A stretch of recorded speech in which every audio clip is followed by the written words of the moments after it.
Canelo Alvarez unanimous decision over Jaime Munguia, defends his undisputed middleweight championship of the world. I'm Paulie Malignaggi. This is Paulie TV. All right, guys, after a quick start by Jaime Munguia, where you started to wonder, does Canelo still got it? You got your answer. Canelo still got it. At least in this fight against this level of opposition, which I still rate Mungia as maybe a top 5 guy. Canelo won a convincing unanimous decision, scored a knockdown, and really stayed strong throughout the fight after a slow start. Usually, I've been critical of Canelo's sort of slow endings to his fights. Listen, he wasn't really on a lot of momentum at the end of the fight, but he had slowed down Mungia enough to really be able to still control the end of the fight and win a comfortable decision. Mungia did try hard. I think Mungia gets a lot of credit here as well for a fight that I think, when I think about where Mungia was at for this fight, I had been saying, even at my job at Pro Box, he's probably a year away from this kind of fight, and Canelo was probably a year away as well from being able to be defeated in this kind of fight. But right now, it was where it was, and I think that's why Jaime Munguia was chosen as an opponent. He also fit the bill as far as him being a Mexican. It was Mexican versus Mexican, Cinco de Mayo weekend, so you get to sell it that way. Even though Canelo has said in the past he won't fight Mexicans, I guess it just depends on which Mexican you proposition him to fight. And Munguia definitely fit the bill here. Now, I guess you got to wonder, he still can be at this level. I mean, he fought a very savvy, veteran type fight, I thought. Started a little slow, but never let Munguia sort of get away from him. As a matter of fact, Munguia may have started a little too fast, and he himself wound up having some trouble once Canelo started landing some shots. Terrific uppercut knockdown in round 4.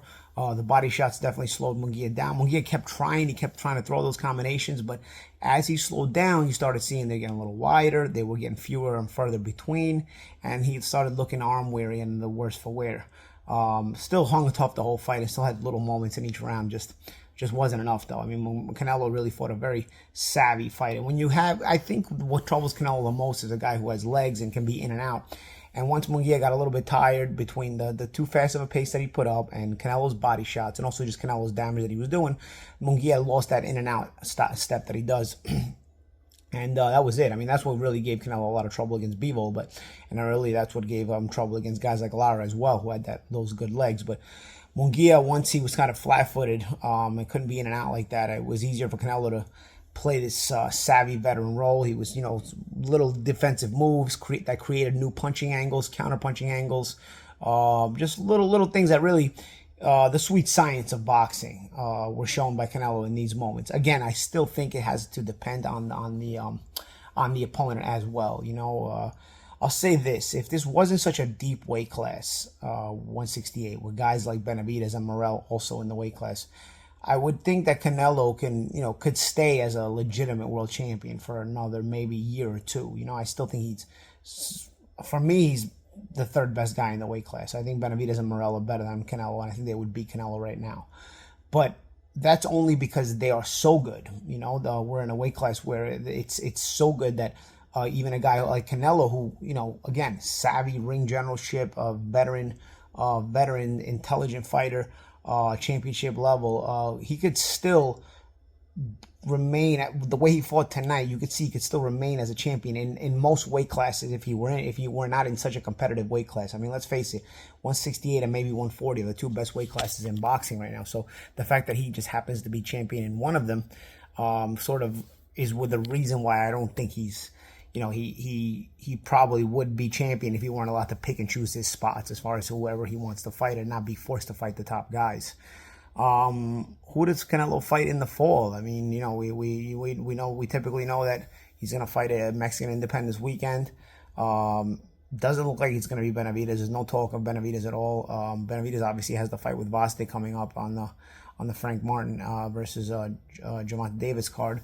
Morel is less popular than Benavidez. I mean, again, as dangerous as Benavidez is, and Canelo doesn't want to fight him using the whole popularity excuse or lack of popularity excuse, even though Benavidez has headlined 2 pay-per-views already. I think that Morrell has an even bigger issue with that. Morrell is very, very good. Former amateur world champion, I think. Coming from that Cuban schools of boxing, doesn't really need a whole lot of professional experience to be fighting the top guys.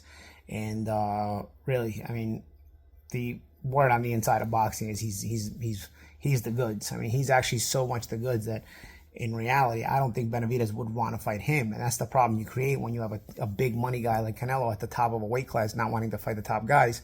Now, none of those other top guys want to fight each other as well because they don't want to be knocked off from being in the sweepstakes to fight him for all the marbles and such a big opportunity.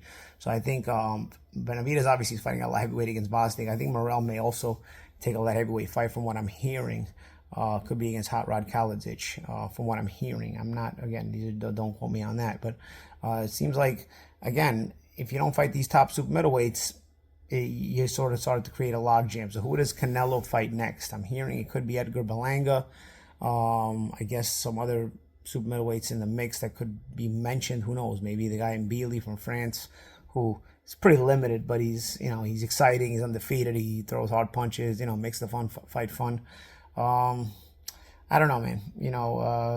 I thought it was a good performance from Canelo, but is it good that Canelo continues to blatantly avoid the most dangerous guys in the weight class? Mungia was, I thought Mungia was the most live guy he's fought in a while, because let's face it, a Charlotte that's 2 weight classes smaller. Ryder, who went all the way to Mexico, was a solid guy, but you bring a guy like Ryder all the way to Mexico, he already wouldn't be on the level of Canelo. Plus, he went all the way to Mexico. Wasn't going to really be anything that was going to put Canelo at risk. So this was the first fight that put Canelo at risk a little bit, at least since the Bivol fight. So it was good to see Canelo getting in that kind of work and showing again all the little tools that he's got in the toolbox that still work. It still work at a high level, but I'm one of those that I don't think it works at the highest level. And Mungia still, although he's a solid top 5 guy, isn't the highest level of this weight class. And I don't know that Canelo will be fighting the highest level of this weight class. Let me know what you guys think. Who do you guys want to see Canelo fight in September? Do you think he would fight Benavidez or Morrell? I mean, I really think Morrell is a really outside shot. But do you really think he fights Benavidez? What do you think of an Edgar Berlanga fight? That's what I'm hearing. What do you think of any other super middleweights in the division for Canelo for his next fight? Certainly, this is, Canelo's always a hot topic, but is he going to create a more dynamic matchup for boxing in his next fight? I'm Paulie Malignaggi. Canelo wins again. This is Paulie TV.